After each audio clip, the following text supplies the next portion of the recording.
അക്ബർ ഖാനെ അനുമോൾ ടാർഗറ്റ് ചെയ്ത് കളിക്കുന്നുവെന്ന് വ്യക്തമാക്കുന്ന നിലയിലെ വാക്കുകളാണ് അനുമോളിൽ നിന്ന് കഴിഞ്ഞ ദിവസങ്ങളിൽ പുറത്തുവന്നത്.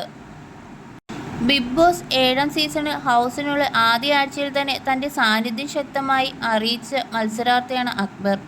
അക്ബർ ഖാൻ തൻ്റെ ആധിപത്യം ശക്തിപ്പെടുത്താൻ ശ്രമിക്കുമ്പോൾ അനുമോൾ അക്ബറിനെ ടാർഗറ്റ് ചെയ്യാൻ ആരംഭിച്ചിരിക്കുന്നു എന്ന നിലയിലാണ് ഹൗസിനുള്ളിലെ കാഴ്ചകൾ. അക്ബർ ഖാനെ അനുമോൾ ടാർഗറ്റ് ചെയ്ത് കളിക്കുന്നു എന്ന് വ്യക്തമാക്കുന്ന നിലയിലെ വാക്കുകളാണ് അനുമോളിൽ നിന്ന് കഴിഞ്ഞ ദിവസങ്ങളിൽ പുറത്തുവന്നത്. അനീഷിനെ പിന്നെയും സഹിക്കാം, എന്നാൽ അക്ബറിൻ്റെ മുഖം കാണുന്നത് തന്നെ എനിക്ക് ഭയമാണ്. ഇങ്ങനെയാണ് അനുമോൾ പറഞ്ഞത്. ഇത് അക്ബറിനെതിരായ അനുമോളുടെ ഗെയിം പ്ലാനിൻ്റെ ഭാഗമാണെന്നാണ് സാമൂഹ്യമാധ്യമങ്ങളിൽ പ്രേക്ഷകരിൽ നിന്ന് ഉയരുന്ന വിലയിരുത്തൽ. ഹൗസിൽ സഹിക്കാൻ പറ്റാത്ത കുറേ പേരുണ്ട്.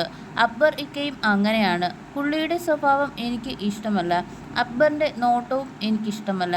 എന്നെ അക്ബർ നോക്കുന്നത് കാണുമ്പോൾ എനിക്ക് പേടിയാകുന്നു. അക്ബറിനെതിരെ അനുമോൾ പറഞ്ഞത് ഇങ്ങനെയായിരുന്നു.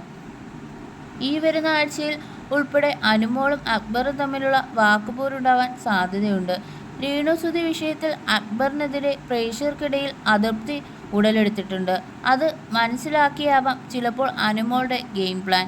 അക്ബറിനെ ടാർഗറ്റ് ചെയ്യുന്നതിനോടൊപ്പം അപ്പാനി ശരത്തിനെയും അനുമോൾ പ്രകോപിപ്പിച്ചിരുന്നു. ഗ്രൂപ്പ് കളിക്കാതെ ഒറ്റയ്ക്ക് നിന്ന് കളിക്കുകയെന്ന് അനുമോൾ പറഞ്ഞത് അപ്പാനി ശരത്തിനും അടിയായിരുന്നു. അനുമോളിൽ നിന്ന് അക്ബറിനെയും അപ്പാനിയെയും കേന്ദ്രീകരിച്ച് കൂടുതൽ നീക്കങ്ങൾ പ്രതീക്ഷിക്കുകയാണ് അനുമോളുടെ ആരാധകർ.